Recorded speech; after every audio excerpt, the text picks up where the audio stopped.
Il y a plusieurs sortes de délinquance et de criminalité.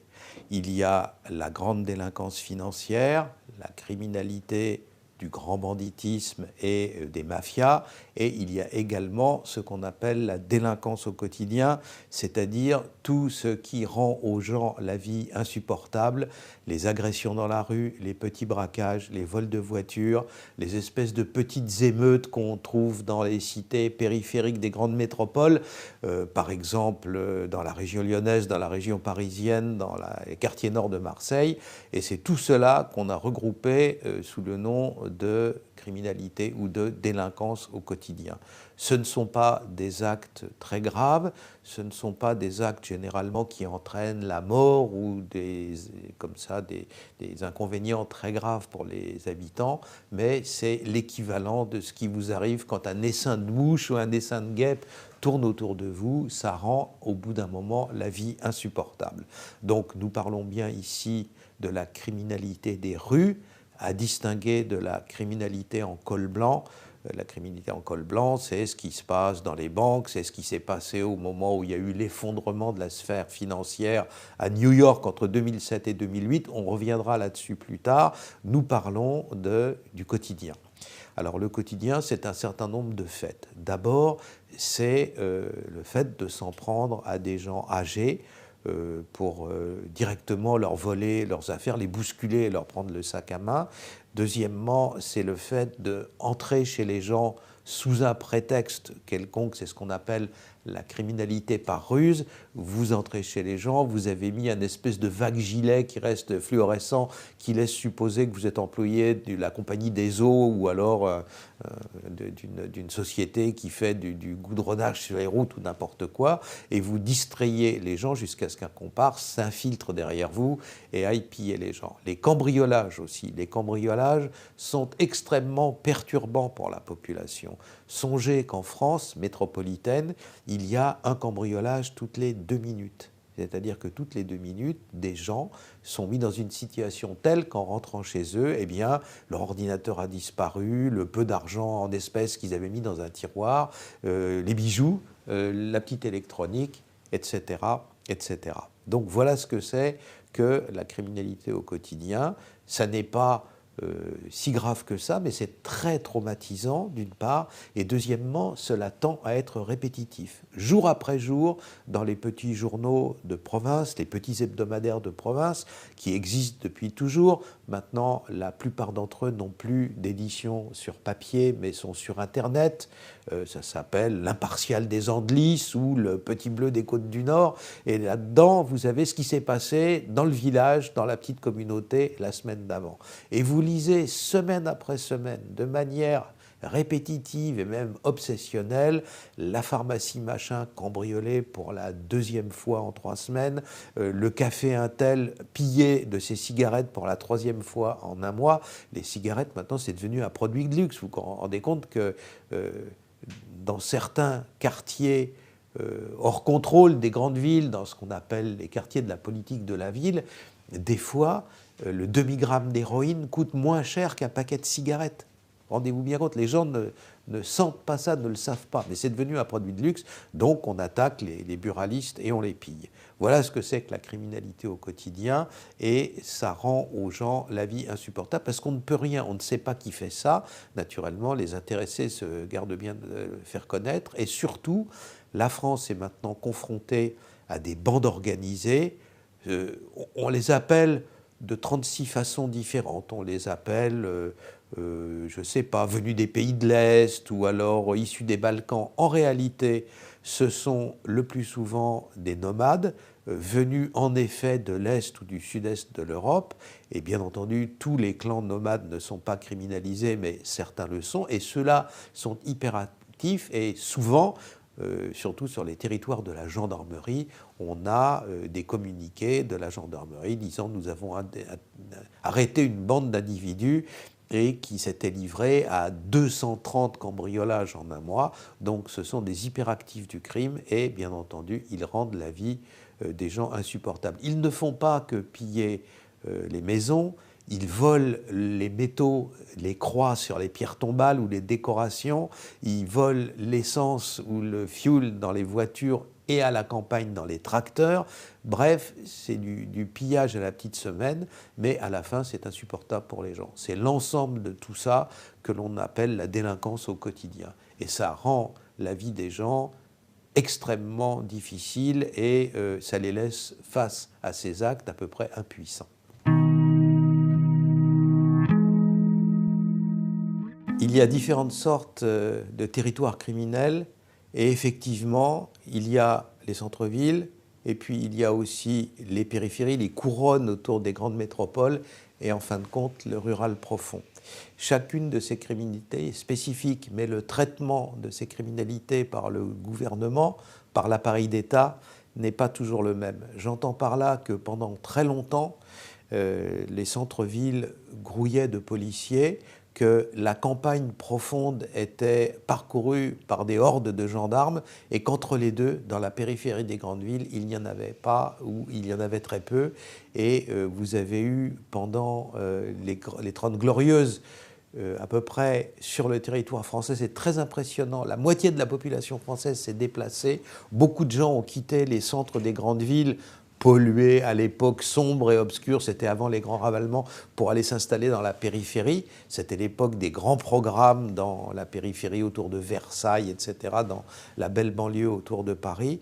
Et en même temps, du fait de la migration rurale, beaucoup de gens ont quitté la campagne profonde et se sont installés là où les loyers étaient les moins chers, c'est-à-dire dans la périphérie des grandes villes, dans ce qu'on appelait au Moyen-Âge, le lieu du ban, le lieu où on écartait les gens, où on les mettait en exil et qui sont devenus les banlieues. Donc, vous voyez comment les choses se passent. Beaucoup de gens quittent les centres-villes et se dirigent vers la périphérie. Beaucoup de gens quittent la campagne profonde et se dirigent aussi vers la périphérie. Et pendant ce temps-là, rien ne bouge. Les policiers restent en place dans les centres-villes, les gendarmes restent en place à la campagne, et vous avez pendant 30 ans, pendant des périodes infiniment longues, toute une génération commence à grandir dans les grands ensembles qui ont été construits à la hâte après le baby-boom pour accueillir les migrants pendant les 30 glorieuses qui viennent travailler dans les usines qui tournent à fond. Il n'y a pas de chômage à l'époque, l'économie tourne à fond. Ce sont les 30 glorieuses. Et toute cette génération-là, cette première génération, notamment celle de l'immigration, grandit dans des endroits où statistiquement, on a plus de chances de voir une soucoupe volante dans le ciel qu'un quart de police dans les rues. À un moment donné, dans la région parisienne, vous avez le centre de Paris, la petite couronne, la grande couronne. En gros, quand on prend les chiffres de la criminalité sur toutes ces années-là, c'est un tiers, un tiers, un tiers. Et cependant, dans le centre-ville, vous avez 500 policiers pour 10 000 habitants. Dans la périphérie, vous en avez 250 et dans la grande couronne, vous en avez 125. C'est-à-dire que plus on s'éloigne de Paris-Centre, qui est le lieu du pouvoir, donc il faut le sécuriser, il y a les ministères, il y a vous savez, quand on vous dit la police a été créée pour protéger la population, c'est entièrement faux. L'appareil d'État français a conçu la police nationale pour se protéger lui-même. C'est pour ça que plus on est près des centres de pouvoir et plus il y a de policiers. Alors, donc, un déséquilibre extraordinaire entre ce qui se passe dans les centres-villes, la périphérie et les campagnes.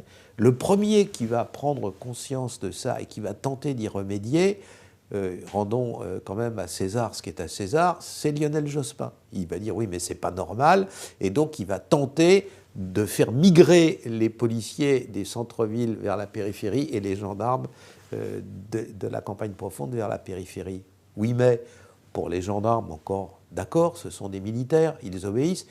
Mais pour les policiers, il y a les syndicats qui disent « Ah non, non, non, tout va très bien, ça reste comme ça, il n'y a pas de problème. » Et donc il a le plus grand mal à déplacer, mais à peine sur, à l'époque, les 125 ou 130 000 policiers, il a le plus grand mal à en déplacer quelques milliers vers les endroits où il se passe quelque chose. Car dans ces banlieues, il se passe quelque chose. Les 30 glorieuses ont disparu, le chômage règne. Vous avez toute une jeunesse qui est un peu livrée à elle-même parce que papa est au chôme du, donc c'est pas vraiment un modèle. Maman est à la maison, le petit frère il est en bas, le grand frère il n'a pas de travail et donc ils traînent. Alors ils traînent, ils sont en proie à toutes les tentations et aux endroits où ils traînent, où justement il faudrait une régulation, il faudrait remettre les gens dans le droit chemin, etc., il n'y a ni policier par un bout, ni gendarme par l'autre. Et c'est ainsi que les problèmes de délinquance d'abord et de criminalité ensuite dans les banlieues deviennent graves.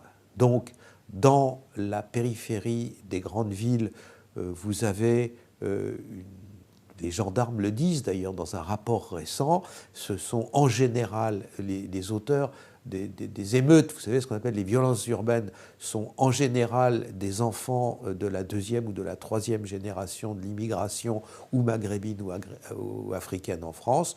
Et à la campagne profonde, le pillage le plus souvent est fait par les clans nomades dont j'ai déjà parlé. Donc voilà comment se déroule la géographie, comment se présente la géographie criminelle.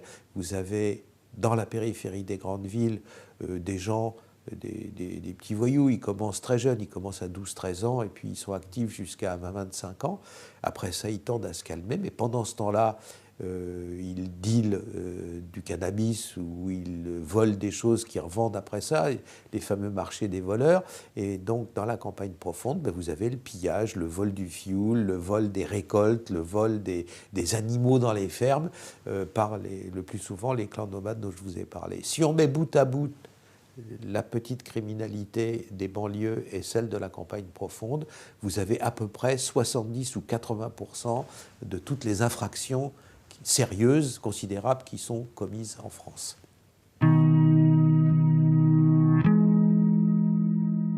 Le problème de la France périphérique est extrêmement important. Je dirais même que, comme nous sommes dans un pays démocratique où les gens votent, c'est même le problème politique numéro 1 en France aujourd'hui.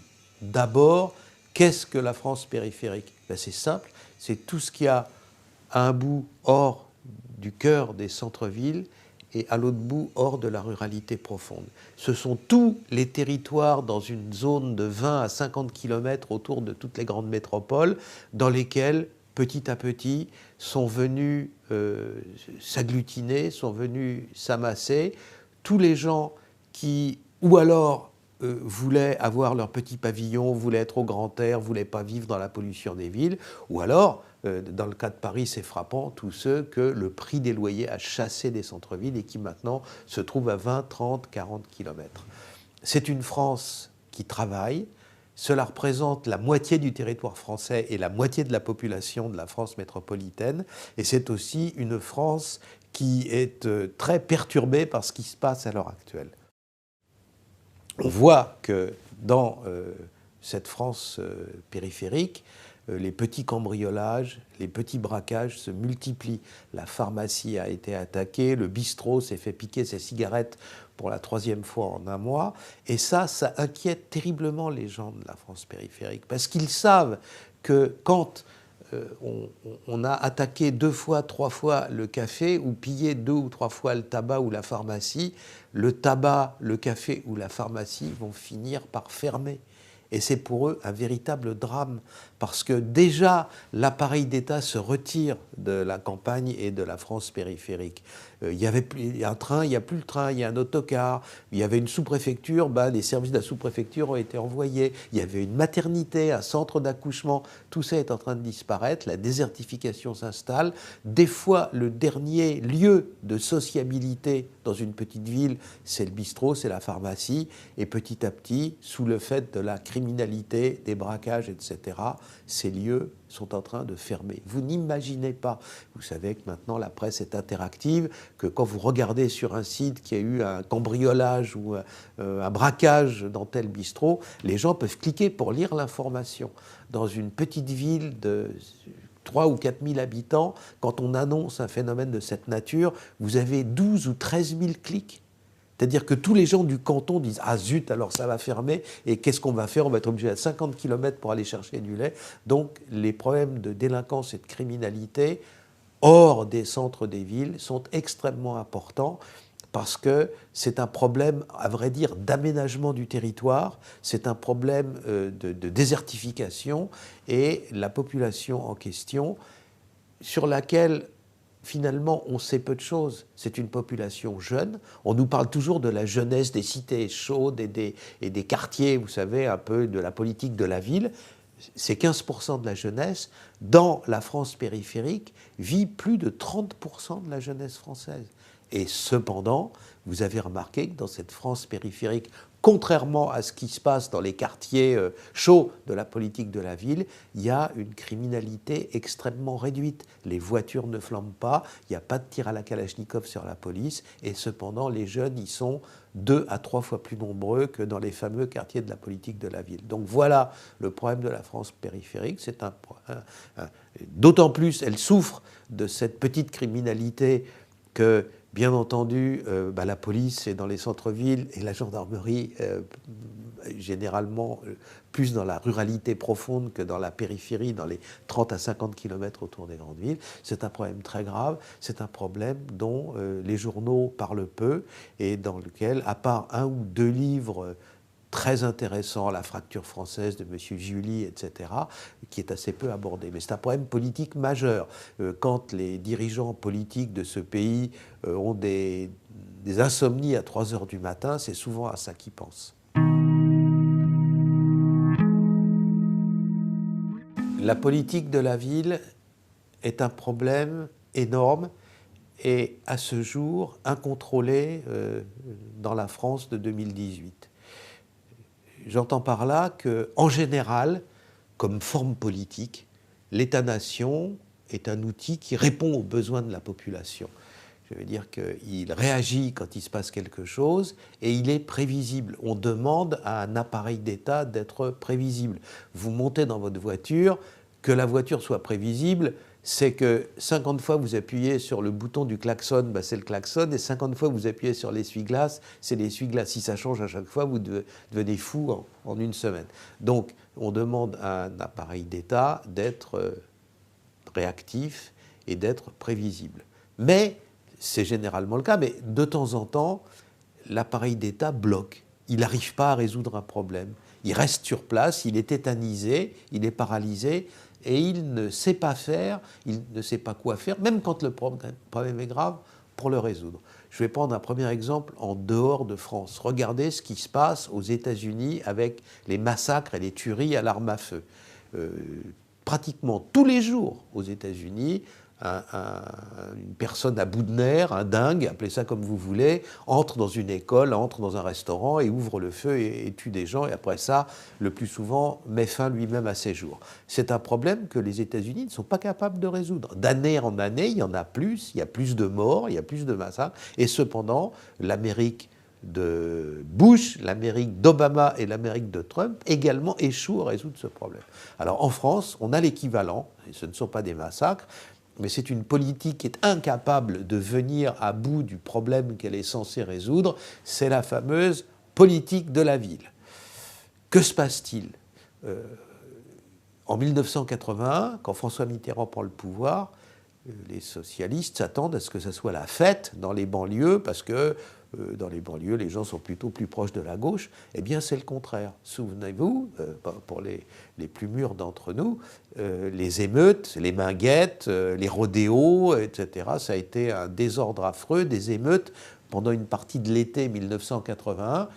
Et le gouvernement d'alors a réagi à ça en instaurant la politique de la ville. Alors, la politique de la ville, c'est déjà du politiquement correct, parce que, bien entendu, une ville n'a jamais mis le feu à quoi que ce soit, ni n'a jamais envoyé de cailloux sur la police. Le problème qu'on appelle politique de la ville, c'est le problème des habitants d'un certain nombre de quartiers dans la périphérie des grandes villes. C'est ça le problème. Et donc, ce problème qui se pose à la France depuis 1981, jamais nous n'avons été en mesure de le résoudre.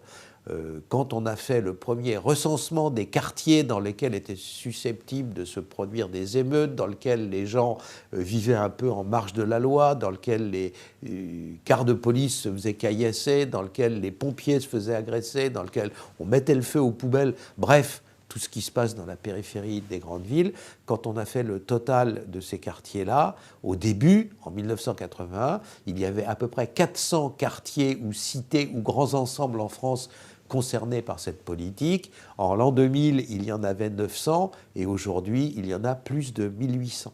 C'est-à-dire que ce qu'on appelle les quartiers intéressés par la fameuse politique de la ville, les QPV, aujourd'hui, en 2018, il y en a pratiquement 2000. C'est ça le problème de la politique de la ville. Cela fait depuis le premier gouvernement, la première ébauche, avant même que Mitterrand arrive au pouvoir, c'est sous les gouvernements de Pierre Messmer en 1972-1974, Georges Pompidou étant président de la République, que la première ébauche d'un traitement spécifique pour ces quartiers où habite une grande partie de la population immigrée, de telles politiques sont mises en place. Et puis à la suite de l'explosion des Minguettes et d'autres cités chaudes en 1981, cette politique se généralise. Alors, c'est un peu une espèce de prolifération cancéreuse. Il y a des métastases partout, et en même temps, c'est pas drôle le cancer, mais dans le cas de la politique de la ville, il y a aussi un côté histoire de fou, à savoir que cette politique est l'exact équivalent de ce qu'était la politique agricole de l'Union soviétique. Les soviétiques avaient nationalisé, étatisé toute l'agriculture.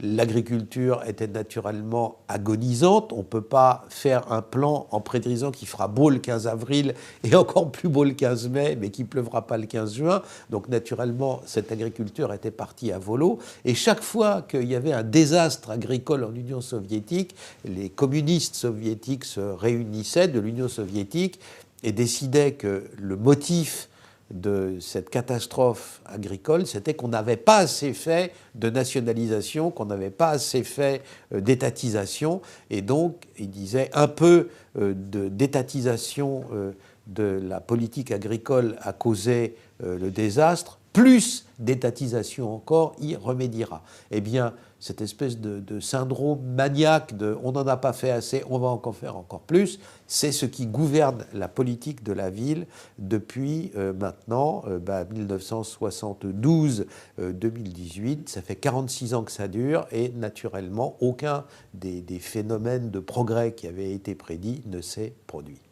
Le problème est que non seulement ça ne fonctionne pas, non seulement dans les quartiers concernés par la politique de la ville, il y a toujours plus de crimes. Vous vous souvenez, en octobre 2016, des 2 policiers qui ont été brûlés et qu'on a tenté de faire griller vifs à l'intérieur de leur voiture à Grigny, dans un quartier qui s'appelle la Grande Borne, qui est un des quartiers de la politique de la ville.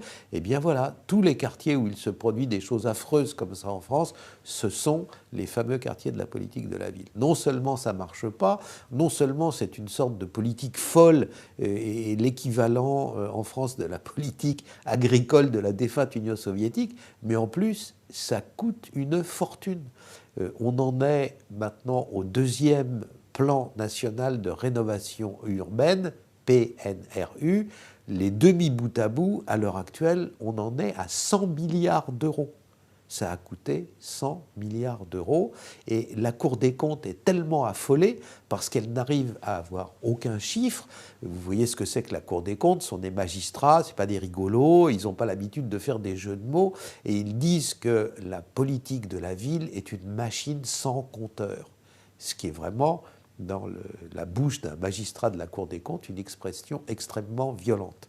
Alors, non seulement ça dégénère depuis maintenant près d'un demi-siècle, non seulement ça donne lieu à des espèces de bureaucratie folle qui en font chaque année un peu plus, non seulement ça coûte une fortune, mais enfin, ça produit des résultats inverses à ceux que l'on attendait.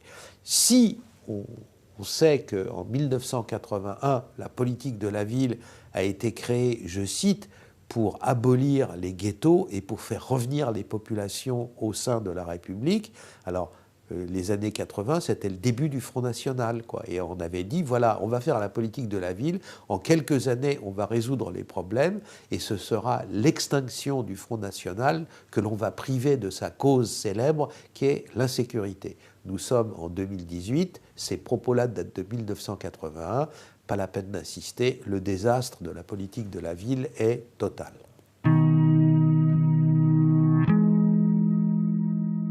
Nous en venons à l'actualité et à la politique de reconquête républicaine que le président Macron et le ministre de l'Intérieur, M. Collomb, nous ont promis au début de l'année 2018. Peut-elle être efficace? Sinon, que faire? Les intentions sont excellentes, mais quand on a des bonnes intentions, il faut avoir les moyens de les réaliser. Nous avons donc en gros entre 1300 et 1500 quartiers en France, appelés quartiers prioritaires de la politique de la ville, et ces quartiers-là sont censés être remis en ordre, sont censés revenir dans le giron de la légalité républicaine, et on parle de reconquête républicaine. La reconquête la plus célèbre de l'histoire de l'Europe, c'est la Reconquista espagnole, qui a consisté pour les royaumes chrétiens du nord de l'Espagne à repousser les Maures, c'est-à-dire les Arabes, vers le Maghreb en reconquérant petit à petit le royaume de Cordoue, le royaume de Grenade, etc., jusqu'à Algésiras et jusqu'à la mer Méditerranée. Donc, la reconquête, c'est pas un terme neutre, quoi. C'est quelque chose d'assez fort. Et s'il faut reconquérir des quartiers, c'est qu'ils ont préalablement été perdus. Comment reconquérir des quartiers perdus? Eh bien, c'est simple. Toute personne ayant fait une heure, la première à l'école de guerre, vous diront qu'avant de s'attaquer à un ennemi ou repousser un adversaire, il faut savoir ce qu'il fait. Or, en France, aujourd'hui, la police, telle qu'elle est organisée, dans son mode de fonctionnement actuel, la police nationale ne dispose pas, ne jouit pas d'un service de renseignement criminel. On sait maintenant à peu près bien, et même de mieux en mieux, ce que font les terroristes. Et pourquoi je dis qu'on sait de mieux en mieux ce qu'ils font? C'est que désormais, et depuis quelques mois, et grâce à la cellule de pilotage du renseignement et du terrorisme installée par le président Macron à l'Élysée, on fait travailler les gens ensemble. Donc désormais, on arrête les terroristes avant qu'ils ne passent à l'acte. On en arrête toutes les semaines en ce moment, des petits noyaux, des petits groupes, et on les arrête avant le bain de sang, on les arrête avant le passage à l'acte, et ça c'est bien. Mais en revanche, on a également un service de renseignement qui s'occupe des espions, c'est-à-dire de qui vient espionner en France, des espions russes, des espions chinois, tout ce que vous voulez, mais on n'a absolument pas de service de renseignement criminel. On ne sait pas ce que fabriquent les criminels en France et sur les territoires où ils se trouvent. Est-ce si difficile que ça de savoir ce que font les criminels en France? Non. Si on le voulait, on le pourrait très aisément. Et voilà pourquoi. La manifestation visible de cette criminalité des rues qui préoccupe tant les Français et qui les fait tant souffrir, c'est ce qu'on appelle les violences urbaines. Ce sont les territoires sur lesquels on met le feu aux voitures, on caillasse les policiers, etc. Les départements dans la France métropolitaine concernés par ces phénomènes de violences urbaines sont année après année, au nombre en gros de 25. Certaines années, c'est 26, les autres, c'est 24, mais le point moyen, c'est 25. Donc, il y a 90 départements, et sur les 90, vous en avez 25 qui sont concernés par cela. Y a-t-il, dans ces départements-là, des foules criminelles innombrables que rien ne permettrait de mesurer ou de compter? Non. C'est tout le contraire. La première fois dans les années 1990 où on a essayé de faire un comptage de qui étaient ceux qui se livraient à cette petite criminalité des rues au quotidien, ce que la criminologie du 19e siècle appelait très joliment les criminels d'habitude, le département du Val-de-Marne, c'était une initiative de la société civile, ils ont décidé de savoir qui c'était, les noyaux durs, ceux qui faisaient ça au quotidien. Alors, ils ont pris une mesure et ils ont dit, voilà, on considérera comme faisant partie des noyaux durs tous ceux qui ont sur leur dossier, sur leur casier, 17 contacts avec la police et la justice. C'est-à-dire tous les gaillards, parce qu'à 98% ce sont des garçons, qui ont été 17 fois ou plus en contact avec la police et la justice. Dans les années 90, pour le premier département qui s'est livré à ce petit calcul, en sachant qu'on peut mettre le curseur ailleurs, on est 17, 15, 20, contacts avec la police, mais bref, un certain nombre de contacts avec la police et de la justice, pour le Val-de-Marne des années 1990, c'était moins de 50 individus. Alors, quand j'ai appris ça, j'ai été voir les préfets de police dans le Nord, à Marseille, et je leur ai dit, et chez vous, c'est combien? Ils ont dit, oh, le préfet du Nord, Henriand, m'a dit, chez nous, c'est un peu rock'n'roll, vous savez, il y en a, c'est un peu musclé, l'île Roubaix-Tourcoing, tout ça, mais allez, même pas une centaine. Pareil. Donc, pour tous les 26 départements, nous avons affaire à quelques milliers d'individus qui, jour après jour, commettent des actes délictueux, ces actes délictueux ou criminels qui pourrissent la vie de la population. Comment les repérer? Sont-ils clandestins? Sont-ils inconnus? Non, c'est tout le contraire. Vous allez voir à Lille, les portiers de la BAC de nuit, ils connaissent la liste par cœur. Ils les ont déjà arrêtés 50 fois. Quand il y en a un qui arrive au commissariat, c'est « Encore toi, Momo ?»« Ah, j'ai rien fait, monsieur. » Bon, alors, ils n'ont même pas besoin de regarder les touches pour taper « Nous avons procédé à l'interpellation de monsieur machin truc chose, etc. » Ils les connaissent par cœur. Donc, si on veut, on a la liste demain matin. Il suffit de la demander. Les préfets sont des gens disciplinés. On leur dit, monsieur le préfet, quand on est ministre de l'Intérieur, je veux la liste, et vous avez la liste des 3 ou 4 000 individus dont l'activité au quotidien pourrit la vie des Français. Ce que je dis, est-il hypothétique? Est-ce une lubie personnelle? Non, absolument pas. La preuve. Dans un département de la grande banlieue, une année, quand à la fin de l'année, on fait le comptage de tout ce qui a été pratiqué comme méfait dans le département en question, les méfaits sérieux, les petits braquages, les vols de voitures, etc., on s'aperçoit avec stupéfaction que ce nombre-là a diminué de moitié. Que là où il y avait 100 crimes et délits l'année d'avant, il n'y en a plus que 50. On regarde, le préfet regarde, éberlué, le commissaire de police n'a pas changé, le procureur du coin c'est toujours le même. Qu'est-ce qui s'est passé? Voilà ce qui s'est passé. 2 frères bien connus de la police et de la justice qui, une fois de plus, une fois de trop, avaient roulé sur leur moto sans casque, se sont tués au début de l'année dans un accident de voiture. 2 frères qui manquent, la criminalité baisse de moitié. Vous voyez que c'est très concentré et qu'en gros, on estime, au vu des documents et des statistiques qu'on a, que 5% des individus criminalisés en cause commettent à peu près 50% des infractions, des crimes et des délits.